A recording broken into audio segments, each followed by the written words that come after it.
পইচাৰ মূল্য তেতিয়াহে বুজি পায় যেতিয়া নিজে পইচা ইনকাম কৰিব ধৰে।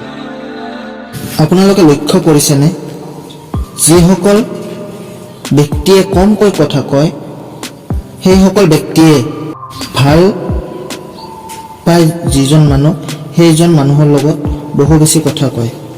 আমি কথা সকলো মানুহৰ লগতে কওঁ, কিন্তু নিজে বিশ্বাস নকৰা ব্যক্তি সকলৰ আগত কেতিয়াও আমি মনৰ কথা খুলি ক'ব নালাগে। জীৱনটোত এটা সিদ্ধান্ত ল'ব, প্ৰকৃত বন্ধুৰ লগত কেতিয়াও বিশ্বাসঘাতক কৰিব নালাগে আৰু শত্ৰুক কেতিয়াও বিশ্বাস কৰিব নালাগে। বেয়াক বেয়া বুলি কোৱা ক্ষমতা নাই যদি তোমাৰ, বুদ্ধি আৰু শক্তি দুয়োটা।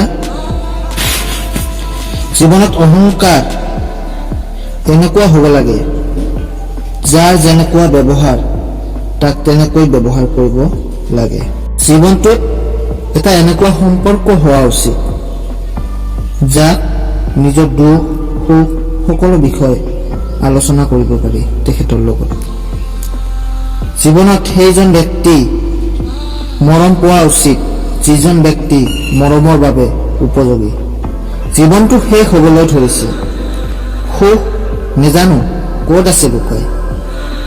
ভগৱানে সকলৰ বাবে সুখ লিখি থৈছে, কিন্তু সময় আহিল কলমৰ চিয়াহীয়ে শেষ পালে। যেতিয়া তোমাৰ বেলেগে নকল কৰিব ধৰিছে, তেতিয়া তুমি বুজি পাবা তোমাৰ সফল হ'বলৈ আৰম্ভ কৰিছে। মই সকলোকে হৰুৱাবলৈ চেষ্টা কৰোঁ, কিন্তু নিজৰ ইমান কষ্ট হয়, কান্দিবলৈ বৰ দুখ বিচাৰি ফুৰে সৌন্দৰ্যৰ ওপৰত, কিন্তু মানুহে বিচাৰিব লাগে সুন্দৰ হৃদয়হে, তেতিয়া জীৱনত কেতিয়াও সি কষ্ট নাপায়। সময়ে কেতিয়া কি ৰূপ লয় কোনোৱে ক'ব নোৱাৰে। নহ'লে ৰামে ৰাতিৰ ভিতৰত ৰাজ্য পাব লগা আছিল, কিন্তু ৰাতিপুৱা ৰামে পালে। কেতিয়াও ইমান সময় কাকো দিব নালাগে। যেতিয়া তোমাৰ প্ৰয়োজন হয় তেতিয়া তোমাক পাহৰি যায়। জীৱনত যিজন ব্যক্তি নিজে নিয়ম বনায় আৰু সেই দিনৰ কাম দিনে শেষ কৰি যায়, সেই ব্যক্তিজন এদিন নহয় এদিন সফল হয়ে। সঁচা বুলি আৰু মিছা বুলি ক'ব শিকিছোঁ, সেইবাবে মোৰ বন্ধু কম আৰু শত্ৰু বেছি। কলি যুগত মানুহক বিশ্বাস কৰিবলৈ বৰ কঠিন, কাৰণ প্ৰতিজন মানুহে একোখন মুখা পিন্ধি থাকে।